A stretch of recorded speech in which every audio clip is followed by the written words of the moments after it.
আজ বিশ্ব যোগা দিবস 21শে জুন।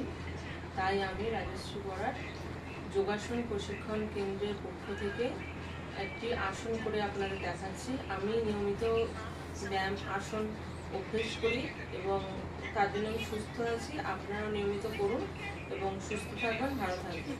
আমি এখন যে আসনটি করে দেখাচ্ছি সেটার নাম কোণাসন। এর যে উপকারিতা সেগুলো আমি বলছি। এর প্রথম হচ্ছে এটি আমাদের মেরুদণ্ডকে সোজা এবং প্রসারিত করতে সাহায্য করে।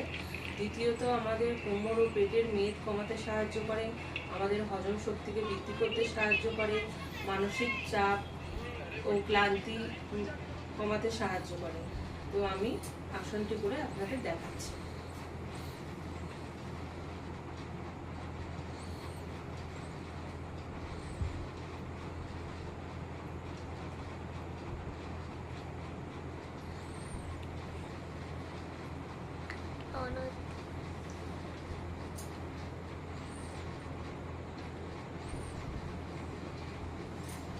নমস্কার।